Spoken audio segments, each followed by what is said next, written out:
Nyomo malu salwadang, mishe malu pangbechir, sambe kiebra chishintu, simchim namla shebrtzal. Buddha Shakyamuni, in one of the sutras, which is called the 1,000 Names of Manjushri, Manjushri Namasangita, he said, in order to clear away all the defilements, Nyomo malu salwadang, mishe malu pangbechir, in order to abandon all ignorance, sambe kiebar chishintu, simche namla shebartsa. The Dharma should be taught in accordance to the characteristics and the abilities of the mind of sentient beings. So since the time of Buddha, Buddha adapted the teachings to the capacities and to the mentality of those that were listening. And one of the special qualities of Buddha's teachings that has always been there and is present up to today, which is part of the tradition, it is to adapt to the capacities and the needs and the mentality of the disciples.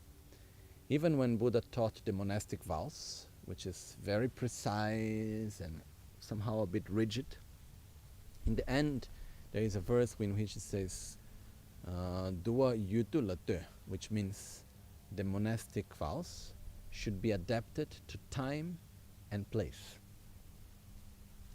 So what the great masters of our lineages, they did through the centuries, they kept the essence, they kept the teachings, but they adapted the form to the capacities of the many disciples that came at their own time. We live in a moment right now where the teachings from our lineage, from Tibetan Buddhism, they exist in a context which is extremely different of the context where they were for centuries actually, in Tibet. And we in the modern world, we have a mentality that is a bit different. The fundamental aspects are the same, but our mentality, our way of understanding and doing, the time we have, many aspects have changed. So when Lama Michel Rinpoche came to the West in the beginning of the 80s, he made a commitment to himself that he would bring the Dharma to this modern world, the teachings and the lineage that he received, adapting to the needs of the people. And he committed that for the first 10 years he would dedicate himself for the body and for learning the mentality and understanding the modern Western world. Because very clearly he stated to himself that he could not teach others without first understanding them. So after more or less 10 years, a bit more than 10 years, in the beginning of the 90s, 92, Lama Michel Rinpoche, he started teaching the NgalSo Tantric Self-Healing meditation practice, which is basically a very traditional meditation practice of the Vajrayana, which is based on taking the result into the path, in which we meditate on ourselves being a Buddha, which means we meditate on ourselves having our qualities already fully developed, so that actually we familiarize ourselves with that qualities, so that gradually we can develop them. Now I'm oversimplifying it, okay? But he adapted it to our modern times and needs. This practice originally started in Borobudur, where Lama Ganchen, the first and second time he went to Borobudur, he said that he had like visions, where he envisioned the practice of self-healing. And then with some time, he translated his own experience into a system that everyone can practice.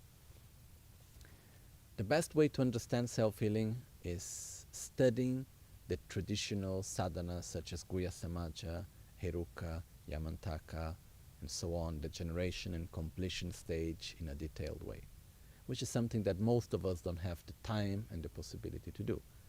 But really to see self-healing deeply, we need to go to the traditional texts, the old original texts. This is just to say that it's not something that was invented. It's very clear that it's like a key to access systems that otherwise for most of us we would have no access. Originally, the sadhanas, which means the practices of meditation with recitation, they had very small part of recitation. For instance, if we would make a sadhana of yamantaka, the self-generation would simply be aham yamantaka, I am yamantaka, and then you should meditate on it. This was like at least 1,500 years ago in India. But then later what happened is slowly people start to lose their abilities of visualization.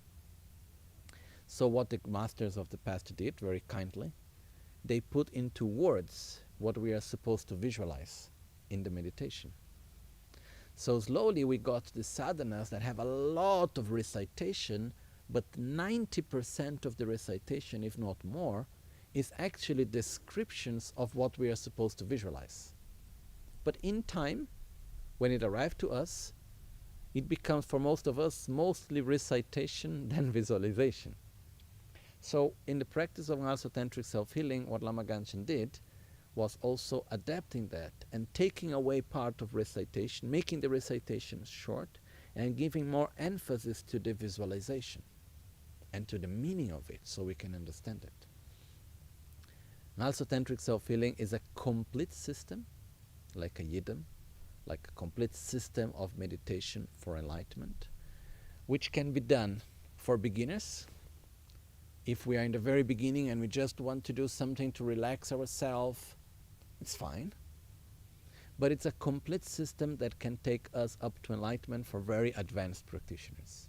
Personally, the more I learn about Buddhist teachings, the more I study, the more I experience, the more I see how self-healing is deep and powerful.